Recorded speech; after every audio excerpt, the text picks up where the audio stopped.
SpectreVision Radio. It's up to us, and not even just up to us to something as simple as gatekeeping, but it's up to us to keep our own ancestral spirits alive. Because the spirit, the spirits are gonna, energy moves. Like, energy ain't got no race, class, creed, whatever. It's gonna go to who sees and understands it and can hold the energy. So it's up to us to hone in on the energy. It's up to us to say our ancestors' names. It's up to us to keep traditions going. It's up to us to learn about our ancestral practices and incorporate them how we may want, if we're saying we don't want the energy to go another direction or to go in other people's hands. It's like, spirit gonna move where it move. Hey babes, welcome. Acabo akwaba bienvenido sak pase wagwan nanga def. What's up, yo? Welcome to A Little Juju podcast. This is the Africana ethereal podcast diving deep into the medicinal, the magical, I kind of wanted to say mystical, or the mystical, and the ancestral spiritual tools that can help get us free. I am your host, Juju Bay, author of the Book of Juju, Oshun Priestess Oreye, and of course your favorite big cousin conjurer. Welcome back. Yo, I hope you're well, of course. I hope you're doing fine. I hope you're feeling taken care of. I hope you're feeling loved. We're wrapping up January already. Like, we're moving along. We're trucking along. So, of course, always sending good energy to y'all as well. I don't really have much of an update today. I mean, I have something on my mind, but I'm like, I don't know if I really want to start the top podcast talking about enemies, but what's on my spirit in this moment is just enemies. And I think that as someone who practices Orisha tradition as well as hoodoo, we're not afraid to ever talk about enemies. Like, enemies come up all the time in readings. We hear stories about enemies, hoodoo being a spiritual system that was created under like the enemy of white supremacy. Like, we're familiar with enemies, but I don't know, y'all. I don't know why this is on I actually do know why it's on my mind, but it's on my mind so heavy today because it's so weird how people make themselves enemies and how it doesn't always have to be like that. And betrayal, like, I don't know. I think also because I had a reading of the year for me, and in my reading of the year, this was like a year for me of betrayal. Like, it was like betrayal and enemies, like, watch your back, babe, like turning their backs on you, like dragging you. That's not necessarily happening like in a public way or anything like that, but I definitely feel the spirit of like things not working out in the ways that you thought they were going to work, or like relationships not panning out how you hoped they worked, how you had tried for them to work, etc. Like interpersonal relationships, friendships, all of that. And so I don't know, I'm just thinking more recently about enemies, and also like trying not to let the idea of enemies like take over our brains, because I think it can be easy to always focus on, I got enemies, got a lot of, I don't want to say drink no more like that, but it's easy to think about enemies and who's stabbing you in the back and who didn't support you and who came at you and who didn't show up for you. And I think that that's valid. We should talk about those things. Yes. Fuck yeah. But there is room to also talk about the people in your life who are showing up, who are good to you, who do love you. Like, maybe putting some of that same energy into the positive, loving relationships instead of stewing and brewing around all the people who don't like you or who hate you or who can't wish you well. I don't remember who said this. I'm not sure if it was Ebony Janice Moore, but they just said basically an enemy is someone who can't wish you well. That's it. There's a spectrum and a range of an enemy. Everybody ain't trying to harm you or be out to get you, but can they wish you well? Can they offer you a blessing?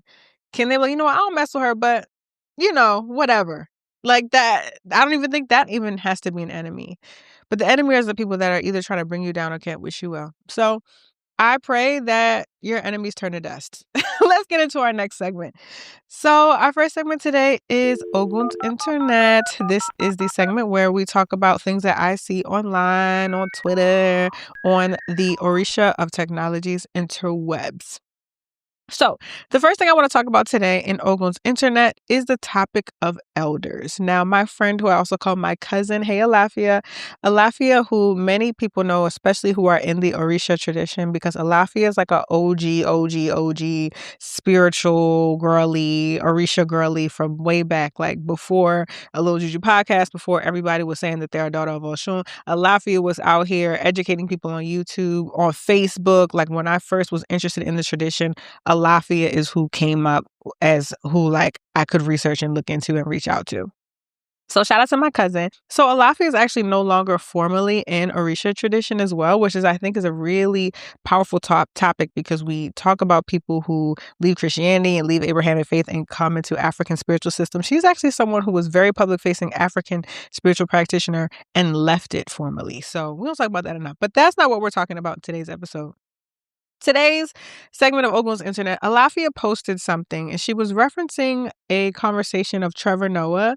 Trevor Noah is he's actually a podcaster, but he also used to be on The Daily Show. He hosts The Daily Show. He's a comedian. He's from South Africa. Trevor Noah is also my hall pass. That has nothing to do with this. But he lives in New York. If I ever ran into Trevor Noah, my girlfriend knows, babe. I'm staying with you, but I gotta see what's up with Trev. No shade. I don't know what it is about him. I think he's a Pisces and he's just like the watery kind of niggas I like. I don't know. Anyway, so my hall pass apparently had some kind of talk about elders. And because he's from South Africa, Alafia has stitched a clip of him saying, he was like, in Africa, we go to our elders. Like if there's a problem or we have to get through something, like we sit at the feet of our elders. Like that's just what you do. In African cultures, you would speak to the elders. That's what you do. You go and you sit down. So this is wonderful as a concept, right? That you can go to your elders and get this form of therapy and advice. But at the same time, it relies on the concept of healthy community, and the historic ideas of healthy community are not the ones that we have now. And I'm not trying to be funny, but when in the history of women has it been safe to be a woman? I know that there are some pockets of communities that would empower women, but the majority of ones that I'm aware of, I mean, come on. And so when we look at, recent history and the communities that we have been born into, going to Mima when she's still getting her head knocked between the washer and the dryer sometimes is not going to advise you and therapize you into healthy status. The community can also be one of the pinnacle points in which that pins you down and keeps you unhealed. And so I wish we would take some of this romanticization of indigenous communities and the ways in which folks used to operate with a little bit of grain of salt, because they would heavily rely on having healthy community. And I'm thankful to be exposed to being a woman of modern times, because that community advice could have kept me in bondage for real. That doesn't happen here in America. That doesn't happen. And Alafia kind of was like, that's a beautiful concept in theory, going to our elders to get advice, our elders guiding our choices and actions. But we don't talk about enough that there's not enough elders around that can even give valuable advice. That a lot of our elders, especially now, ain't got no sense, could steer us wrong, are not honorable people, are disrespectful, are abusive. Now, we can get into the weeds and nuances of, okay, does that make someone an elder? Because I personally think some people are just old. Some people are just old. Some people are elders. So when I say elder, I'm thinking someone who has obtained wisdom and shares that wisdom with others. Of course, they don't have to be perfect people, but they're trying to live right, and they're trying to uplift the younger generations. To me, that's an elder. But let's stick with the idea of just old niggas, whatever. So Alafia's point was so poignant to me because she said, like, yes, as an idea concept in an African traditional way, yes, you do go to the elders. And I think there are people across the diaspora who still have that as a practice, who greet their elders in a certain way. I know in Yoruba cultures, traditional Yoruba cultures, you still get on your knees and dobale to your elders, your grandmother, a practitioner. Like, that is how you always greet them, because they have initiated in this thing called life. And so you give honor and respect to the elders. But I think a lot of us who were raised across the diaspora, those of us in a U.S. context, in the Western world context, I mean, our elders don't always have that same kind of grounded, wisdom seeking stance, because of life, because of trauma, because of Jim Crow, because of whatever, poverty. And that's not to say that people, on the continent did not experience poverty or have struggles, but there did seem to be some type of esteemed, upheld space for elders in a way that I don't think we even respect elders like that in the same way anymore. And I'm not saying that's because they're deserving less respect. I just think that our norms have changed much more. Like, I think that we actually disrespect elders quite a bit, and kids. I talk about it all the time. It's like kids and elders, we're just kind of like F them. The world is for everybody else. It's not for the babies and it's not for the elders. But, Alafia's point to, we can't just romanticize African ideologies, quote unquote African ideologies, belief systems, without acknowledging that their times have also changed. So what does it mean when the elders can't give you the advice? Where do we seek the advice from? How do we cultivate communities where there is eldership? Do you even have elders in your own life? They don't have to be family. It can be a neighbor. It can be, do you have people that can give you guidance in your life? And unfortunately, I think there was a time where people could be like, yeah, I at least know a couple people. Now, sometimes people don't know anybody. Even in my readings, I'm like, they're saying that you need like support or mentorship or elders. They're like, I don't have anybody. Hey, it damn sure ain't my family. It damn sure ain't anybody I know. So I'm praying for them. I'm like, okay, we'll keep praying for elders. Keep praying for people to guide you, because essentially we do need that. But we can't just take any old body's advice anymore. It's not a safe place. It seems like there's no esteem to eldership.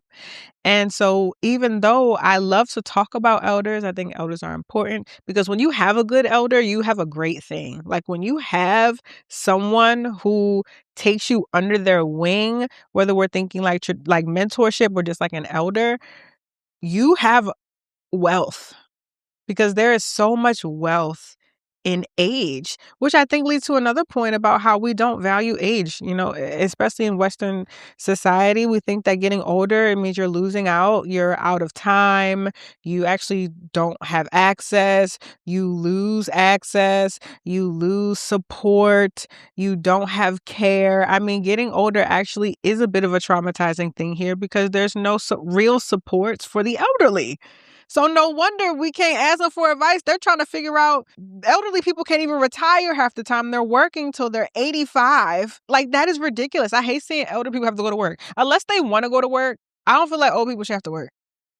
But, there's issues of Social Security like that. The elders, it's an elder crisis, right? And that impacts our spirituality. If our spiritualities are one that are rooted in the importance of having elders, what happens when the elders aren't esteemed, or don't know, or don't have wisdom, or don't have access, or don't have our things?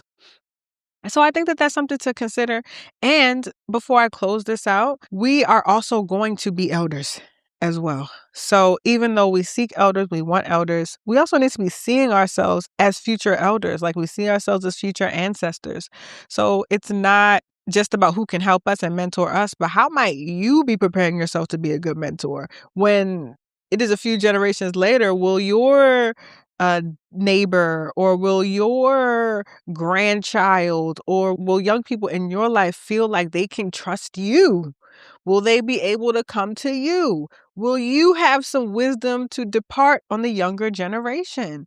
So if we're in an elder shortage, fine. But then let's prepare ourselves to be decent grown people and to be decent elders, so that we can keep this spirit and tradition of eldership alive. But no need to romanticize it if it's if it's ringing not true, we just have to figure out how we address what I'm calling the elder crisis, I guess. So that's the first topic today in Oakland's Internet. The second topic today is I'm touching on the really hot, spicy topics today within the community. There is this singer, dancer, I think she's also a jewelry maker as well, called Riva Nyri. She is a Haitian. She grew up primarily in Haiti. She is biracial. I think she's like Scottish and Irish and also Haitian. But she grew up in Haiti. And she sings and she talks about the Loa, the spiritual belief system. She practices Vodou. She's very open about practicing Vodou. And I also think she's a soror. Hey, Skiwi. But she was interviewed on a podcast and she was speaking Haitian Creole, but they had English transcriptions up, captions. And the host asked her, what does she think about non-Black or just foreign? They didn't even really use the term Black. They talked about foreign people practicing Haitian Vodou. And is it okay that there are people who are not Haitian honoring the Loa, learning Haitian Creole and venerating the Loa, which then made me think about this conversation about non-Black people practicing African traditional religions or diasporan religions, and what do we make of that? I actually appreciated her answer. Basou, tankou blanc ka pratike vodou bien ki inisye an dan vodou a. Est-ce yo gen akse avèk enerji sa yo vre si san haïtien pa koule nan ven yo? Lwa yo ap travesse, y ap pase kote yo ka jwen plas. Si que nous-mêmes, comme peuple, comme si, en gros, nous rejeter ça, l'eau va faire route yo, comme si voulait pas voulait, ouais, pas ouais, y a passé, même si pour jamber de l'eau, puis elle prend petit dame ça qui en Suisse, pour y entrer à Haïti, pour venir apprendre langue, pour venir apprendre radio, pour capable faire passer travail là dans le reste monde là, la fête.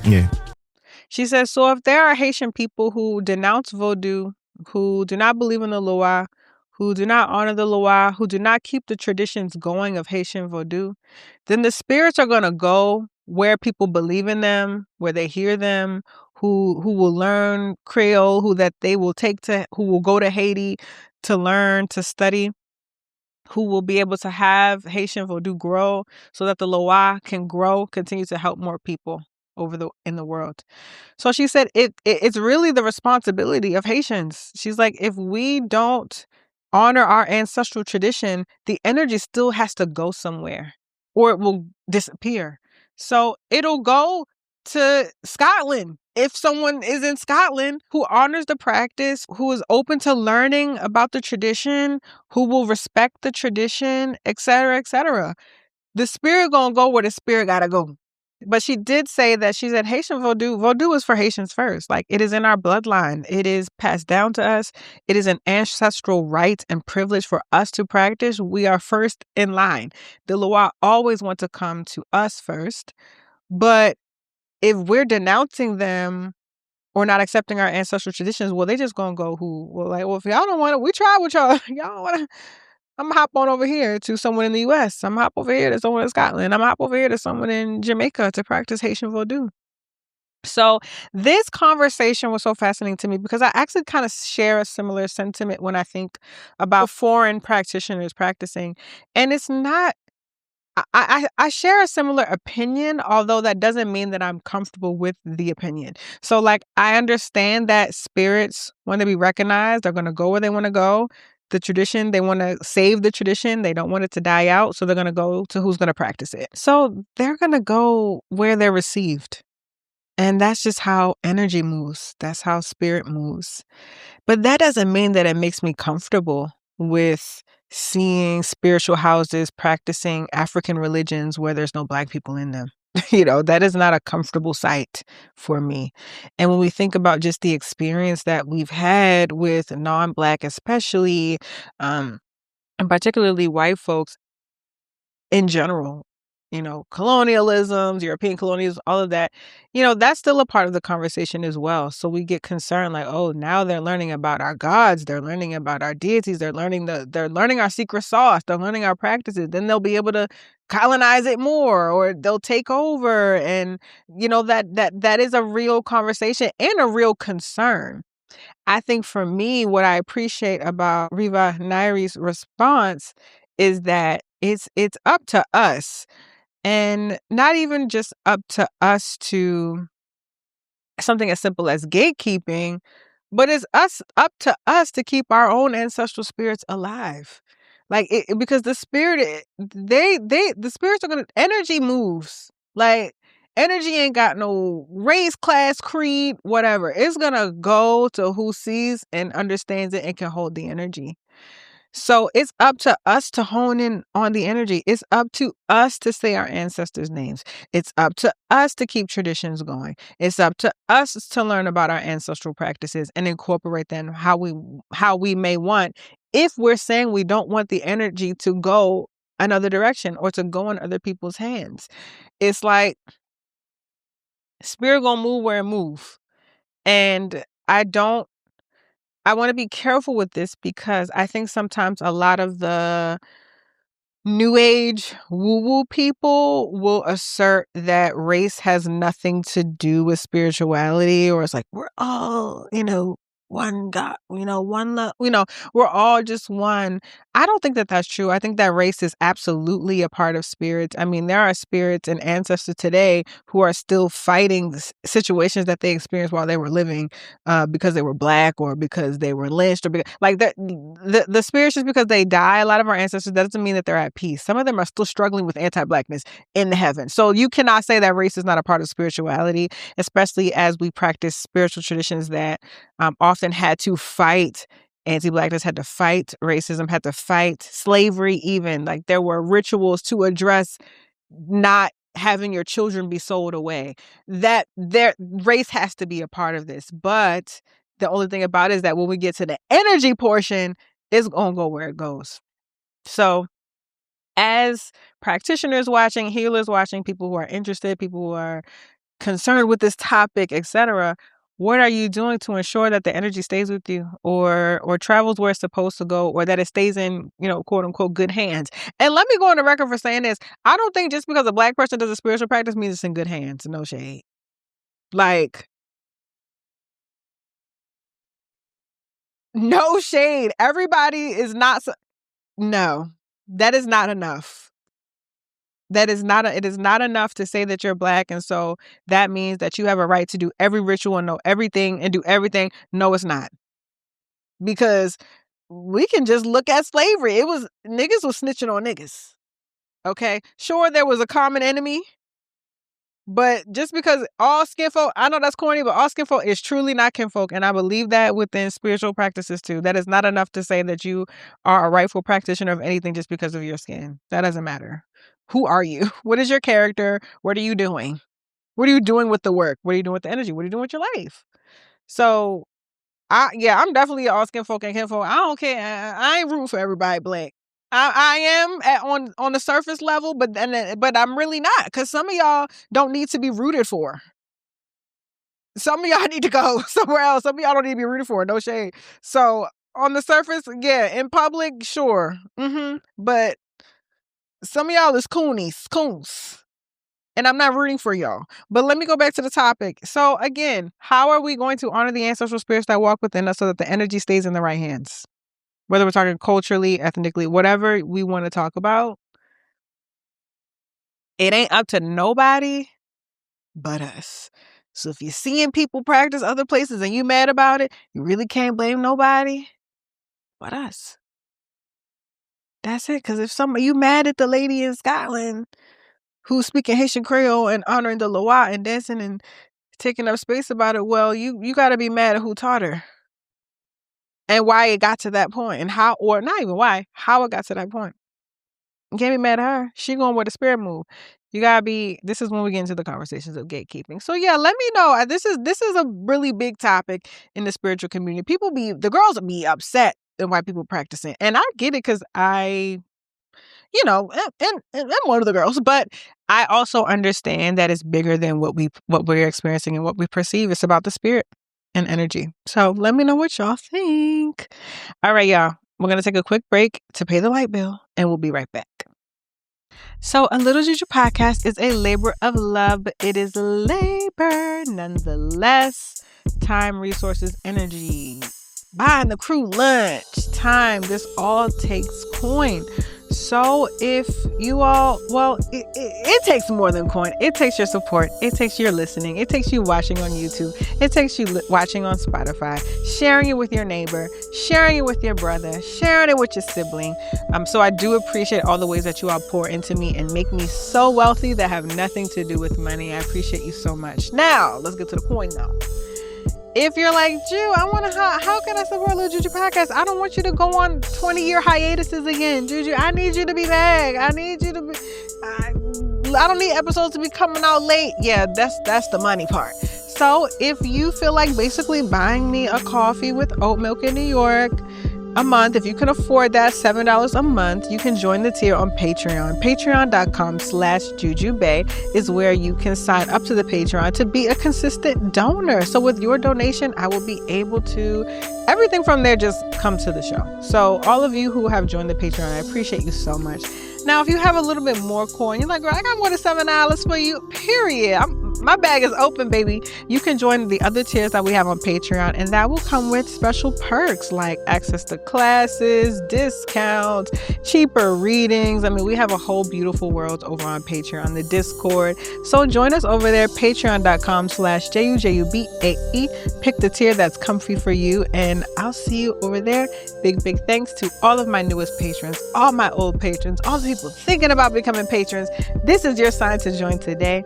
I appreciate you all so much, and share the energy of wealth, prosperity, and money to you as you share it with me. May you be able to create and do all of the beautiful things that you want to do in your life and have the resources to do so. So thank you. See you on Patreon. All right, my dears. So our next segment today is cod liver oil.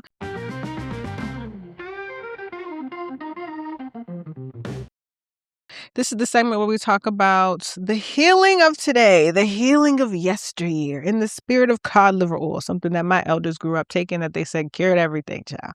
So what are the healing tools that we can be using today and incorporating in our lives, whether it is cod liver oil or Pilates, whatever it is, we have tools out there, so let's use them. So today's cod liver oil tip is actually plants, house plants. I was thinking about a cod liver oil tip the other day, and I looked up at my plant, and she was like, yes, me. I was like, period, girl. Like, I'm writing about plants today, because the plants actually was this one right here. She was like, yeah, me. I was like, okay, you're the it girl today. So cod liver oil is plants. Now, plants are, first of all, the aesthetics of the studio is primarily like the plants are holding this space together. Any space, a plant really just uplifts the vibe. It just makes it so sexy. It makes it beautiful. I mean, nature is gorge. So when we incorporate nature into our inside lives, it really does just make your spirit and eyes just light up. Plants are so wonderful. So I think from just an aesthetic, like mood booster, plants are amazing for that. There is, y'all know I do readings, and I traditionally read oracle decks. So the oracle decks that I use have Adinkra symbols on them that come from the Ashanti group of people. And so there's one card that I get a lot from my clients that's called the Earth Has Weight, Asaseye Duru. And this card talks about the symbol of the importance of the divinity of Mother Earth and how Earth is so important in sustaining life. A lot of my clients end up getting this card.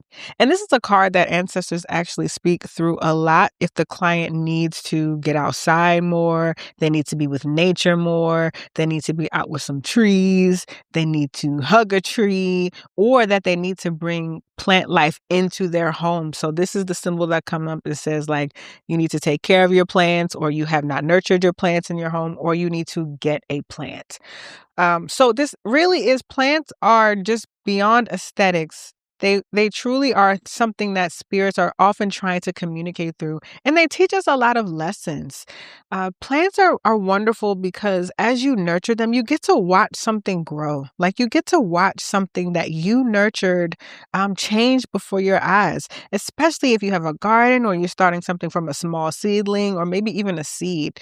To then watch it blossom and flower and bloom, that's something special. That means that we can support the power of creation within our own hands. That's a meaningful idea to look at. Seeing something start small and nurturing it and getting big is a testament to our own lives. So I think that tending to plants is a reminder that we can make whatever that we seek grow with the proper, temperature, time, energy, resources, with our own intention. Things can grow.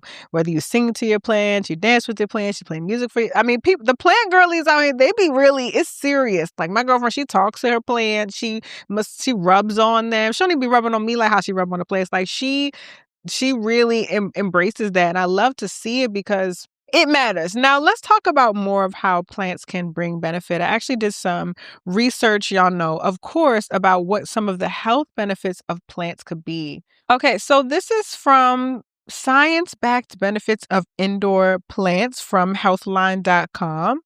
So they're saying the first benefit is that indoor plants may help reduce stress levels. So they did a few studies in the Journal of Physiological Anthropology, and they found that having some plants in your home or office can make one feel more comfortable, soothed, and natural. I don't know what feeling more natural is, but period. We love natural. They also found that indoor gardening tasks lowered stress response in participants that they studied with this. And some people were to do a computer task, some people did plant tasks. They said the people with the computer task, it caused a spike in heart rate and blood pressure, but it did not happen with the plants. So the research concluded that working with plants could reduce both physiological and psychological stress. So one of the second benefits of indoor plants is that they said plants may sharpen your attention. They said real plants. So let me be clear. This is not the plastic plants, y'all. This is real plants in the house. No shade to the girls with plastic plants in their house. But we're talking about real, actually life-giving plants. So this study says in a small study, researchers put students in a classroom with fake plants, a real plant, and a photograph of a plant, or no plant at all. So brain scans of the participants showed that the students who studied with real live plants in the classroom were more attentive and better able to concentrate than students in all the other groups. Okay, so plants giving us brain power. We love that. Point 3, they said working with plants can be therapeutic. So for people experiencing the symptoms of mental illness, indoor gardening can be helpful. Researchers have used horticulture therapy to increase feelings of well-being among people with depression, anxiety, dementia, and other conditions. And horticultural therapy has been around for centuries. I think that and a lot of these things that we talk about in cod liver oil, yes, I'm talking about quote unquote modern science, but we kind of have known this, we've seen this, we've experienced this in our own lives. And so this is getting to that point. Point 4 is that plants may help you recover from illness faster. So being able to look at plants and flowers may speed your recovery from an illness, injury, or surgery. A 2002 review of the research revealed that people recuperating from several kinds of surgery needed less pain medication and had shorter hospital stays than people who weren't looking at greenery during their recovery periods. Okay, so plants literally bringing healing just by looking at them, just them being in the room for people who were healing from surgery. Point 5, plants may boost your productivity.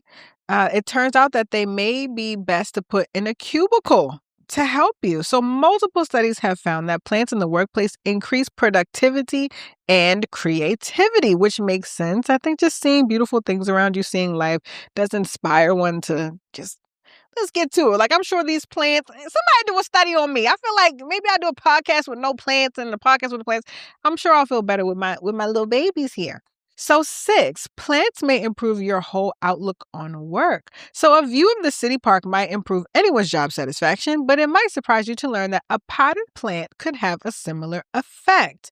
So researchers interviewed over 440 Amazon employees in India and the United States. They got Amazon in India. They found that those whose office environment included natural elements like indoor plants felt greater job satisfaction and more commitment to the organization. Now, this is a very interesting point because now they about to start listen, they about to start putting plants in the workplace so everybody working harder and don't get no breaks. Like, well, y'all happy now because I done put a fern up. Yeah, is everybody cool?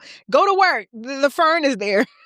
So y'all don't overuse that. Now, point 7, plants may improve the quality of indoor air. This is something that we hear a lot, that plants bring wonderful oxygen to us, which we all need. The scientific word for it is phytoremediation, and that's the word for plants scrubbing contaminants from the air. And this was a study that was started in around 1980s by NASA, which is why we start talking about plants cleaning the air for us. So researchers were looking for ways to improve the air quality in a sealed spacecraft, and they concluded that the roots and soil of houseplants reduced airborne volatile organic compounds significantly. So since those studies, researchers have both confirmed those findings, and some people have called them into question, but we know the trees bring air. I feel like we grew up hearing that. Like, we need the trees for oxygen. We need the trees for air. That's why we have to take care of the damn trees. That's why we have to take care of our forests. This is why deforestation is such an issue for the eco-girlies. We really have to listen to them, because plant life brings so much benefit to our own lives. And I feel like I always say, the attack on nature and what's happening in nature is what we feel internally, what we feel communally. So if the land is being attacked, the trees are being attacked, the water is being attacked, then why do you think we feel how we feel? Why do you think we're dealing with the things that we're dealing with? Because nature is the very first one that was, Mother Nature is under attack. So her babies are under attack. If the mama ain't good, child, the kids ain't good either. And mama is not good. So take care of your plant babies. Show some love to nature. Hug a tree. Bring back tree hugging. Bring back tree huggers. We need to get back outside and wrap our arms around the babies outside, around mother outside, and up those cortisol levels and productivity and all the beautiful things that we learned today. So, all my tree huggers, get in the comments. I want to thank you for hugging the trees and showing love to nature, because nature will always show love to us until it don't and until it won't. So, let's get on the right side. I have a quick story. This was not a part of the notes, but when I lived in Baltimore, I had what I call a tree. Like, I had a tree ally. I used to live near this park called Patterson Park, and I would go there all the time. And there was this beautiful tree in the middle of the park that I would go, I would cry, I would talk to her. When I needed a moment, I would just sit by it. Like, I always went to the same tree. And I really think that, like, we had like a relationship. Like, it felt like I was talking to like a sister or something, or like a mother. So I do encourage people to like have a tree, because I think that tree really brought not just peace to me, but I felt very protected by her. Like, I think that, she's been in Baltimore for a long time. She was a huge tree. So I can only imagine the things that she's seen and experienced. And, that's her land. She's been there longer than all of us, and generations and generations. So when I felt like I needed extra protection, I lived up the street from the park. I kind of would go to that tree, and I just felt like I always had that. I don't know. I just felt like I had support from an element in nature. So I encourage y'all, get a tree. Like, have a tree homie, have a tree friend. There's this girl I see. Maybe we'll talk about this in another episode, that be talking to plants, and she talks to them. And some people say she's moving the branches. I don't think that she is. When she talks to them, they often move. They'll like hit her brush against her in the face. We'll have to find that, and we'll talk about that one day. But yeah, y'all, find a tree. If you're like, I feel off, it's because you need a tree.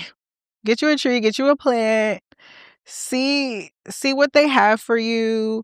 Bring a little, say hi. When you walk past, we walk past a tree often, say what's up. I'm telling you, you will feel a difference. I know it sounds wild, but bring back tree hugging.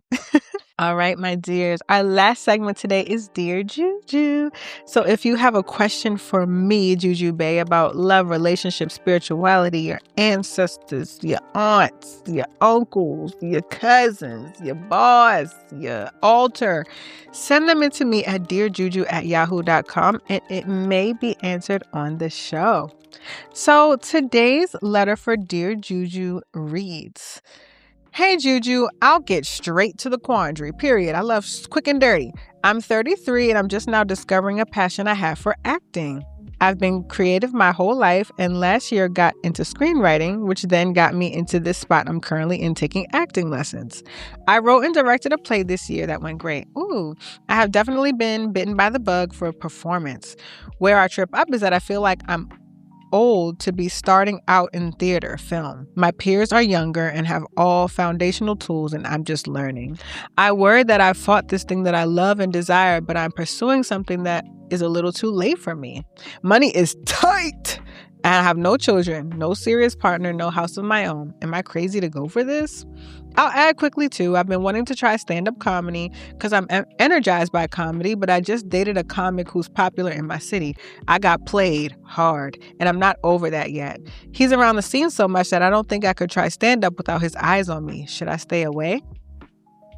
And may I just say, your podcast has been such nourishment and inspiration for me these past few years. Thank you. I live in a city with very few Black people, but I grew up with a strong connection to spirit and spellcraft. Having practitioners like yourself to listen to makes me feel connected in a place that can feel very isolating. You have beautiful energy. Love your work. Thank you. With care, Belle.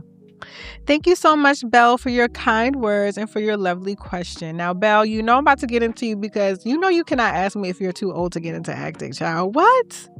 You have a love for something. You've been creative. You're excited about it. You have the performance bug. Why would you not do it? You think I'm going to sit here and be like, yeah, girl, you're a little too old now. You're done. Your acting days are done. You're an elder. We just talked about the importance of elders. No, I don't know how old. You probably, child, you didn't say how old you were, but you acting like you 95. Oh, wait, no. She said you was 33. Wait. Belle, you said you were 33. Belle. And I want to acknowledge your feelings. I know that it's like once you hit 30, it's like you're done. Grandma. Like, I hear people are like, you're 30. Oh, well, no, you're 30. You know. So I do want to acknowledge getting older. We do not live in a culture and society that praises us for getting old. So I do acknowledge that. But baby, you wrote this letter like you was 95. Said you was 33. You better act. I feel like this is your prime time. They always make these little lists like, this person's first time acting was like they were 50. And then I feel like Viola Davis. I feel like there's certain actors that we know and love who are wonderful actors who got into it late into the game. There are producers who get into things late in the game. There are singers who get into things late in the game. And late is in air quotes, by the way, because we all are, plant reference, growing in our own time. There is a symbol, a Dinkra symbol called Meka. And Meka is the pepper. And it comes from the Akan proverb, all peppers do not ripen simultaneously. So when we think about if we're growing peppers, we're gardening, we're putting all the seeds down. We can put them all down at the same time. We cover them with the dirt. We put water on them. One of them is going to come first. And then one of them is going to come second. And one of them is going to come third. And then one of them is going to be ripe to be picked. And then first. And then one's going to be picked sixth. The pepper that I picked sixth is not any less good, interesting than the one that was ripe first. Every pepper is just growing in their own time. But for some reason, it is so difficult for humans to learn from plants to know that we all are growing at our own time. You don't have to compare yourself. I know you're probably working with a bunch of 20-year-olds, early 20-year-olds. They're probably annoying. No shade to the 20-year-olds, early 20-year-olds. I was annoying too. It's a part of being early 20s. Like, it's just a part of the game. But no, honey, do you in your time. Now, with the question of the ex, I also think you should do that too. I understand you may be comfortable. You're still healing from a breakup and your ex is in the comedy scene. But if you're into comedy, you should just never let no man or no ex stop you from your gifts and talents. Like, I don't know, maybe you know that he may perform at certain places. Maybe you don't perform there for a little bit until you feel comfortable. But his eyes may be on you if he's in the comedy scene. But I'm not going to tell you to not engage in the jokes because your old guy engages in the jokes. Like, laugh at him. Make it funny. Make some jokes about, my ex is probably, you all probably know him. Like, this is material, babe. You're creative. All of this is wonderful material for your for your career, for your acting, for your comedy to excel. So I am encouraging you at the young, ripe age of 33 to go after whatever your dreams are in your time. Time is on your side. You're not too late. You're not out of time. You are right on time. And so I hope that this empowers you and inspires you to keep going. And when it feels uncomfortable, you run into your ex. Remember, babe, this is all material. This is a new show. This is episode 1, season 1. This is the pilot. Like, you're creating, listen, we got season 2 material. We need material as human beings. I love the material. Stop being a mess, but I'm like, you know what? This is content. Like, use your content, right? Experience, joke. Who are the characters? Like, we have to have our character development. Like, what's the theme of the show? Think about it like that, especially as you're in your acting era. And I'm wishing you the best on your career goals and your comedy. And I pray that it continues to flourish and that you continue to find blessing and happiness in it. That's what's most important. You're enjoying it. You do what you enjoy. And that's that on that. So, Belle, thank you so much for your question. If you have a question for me, like Belle's, or any other question that may be on your mind, you know where to reach me, dearjuju@yahoo.com, where I may answer your question on the show. All right, y'all. Thank y'all for a wonderful episode. I really enjoyed recording this one today. You just got to key and just talk about the things that the girls are talking about. Of course, if you want to keep up with the conversation, you can do so in the comments of the episode. I see y'all also commenting on Spotify. I didn't even know that was a feature. I just started looking.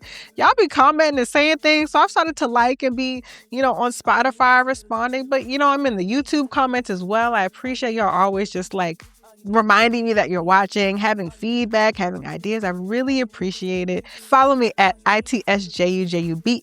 It's Jujubay on pretty much any social media platform you can think of with your little brain. And at A Little Juju Podcast on Instagram, of course. That's where I put on my clips and everything.